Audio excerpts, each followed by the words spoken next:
Hutang manusia di dunia menghambat untuknya ke surga. Kalau belum sempat terbayar, tentu ini akan dihisab di timbangan.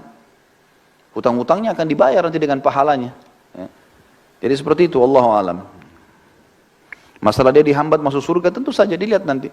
Kalau setelah utang itu ternyata amal baiknya jadi berkurang, langsung neraka dulu. Makanya harus diselesaikan hutang-hutang itu teman-teman. Dan ingat, jangan buka pintu hutang. Teman-teman sekalian, kita sekarang ini dililit dengan utang secara sengaja, dibuat program hutang itu. Utang rumah, utang motor, utang mobil, utang HP, hutang semua. Dan ini tidak boleh teman-teman sekalian ya. Kita tidak boleh dalam Islam membuka utang kecuali ada uzurnya. Karena utang itu bagian daripada pelanggaran. Kalau punya kemampuan. Ada orang subhanallah mampu, kaya raya, tapi semua dicicil sama dia. Kenapa harus cicil ini teman-teman sekalian? Tidak boleh buka pintu utang nih, berbahaya sekali.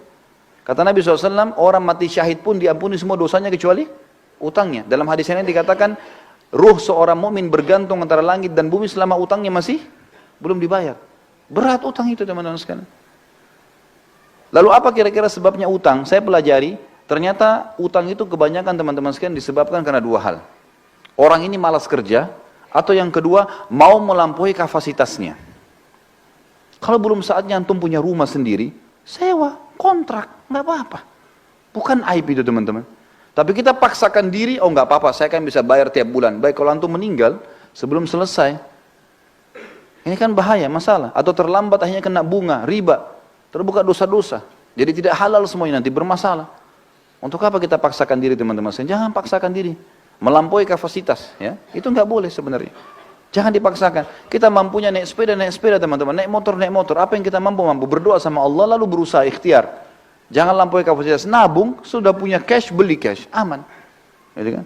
Ini sama sekalian saya ingatkan teman-teman yang sibuk dengan kartu kredit. Berhentikan teman-teman sekalian. Berhentikan. Antum bilang, oh ini 0%. Baik 0% teman-teman sekalian. Setelah itu, kalau antum telat, ini malam jam 12 malam terakhir pembayaran. Antum telat 1 menit, jam 12 lewat 1 menit, kena bunga nggak? Kena bunga. 50.000, ya saya mampu bayar. Baik, 1 dirham riba lebih berat daripada 36 kali berzina.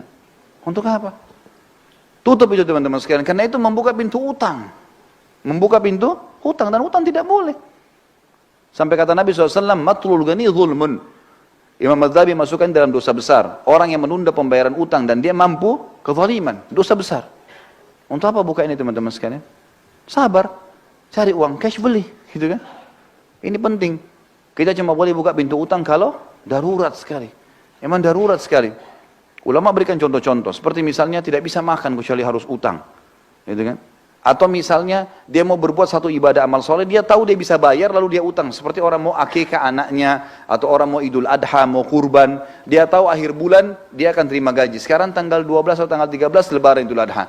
Baik saya pinjam dulu uang teman saya tahu bisa bayar. Itu nggak ada masalah. Tapi kalau orang tidak jelas, sampai kata Nabi SAW, siapa yang sengaja utang. Ini bab-bab utang semua. Siapa yang sengaja utang dan dia niat tidak mau membayar dari awal, Allah persulit dia membayarnya. Dan siapa yang utang dari awal, dia niat mau membayarnya, Allah mudahkan dia membayarnya. Ya.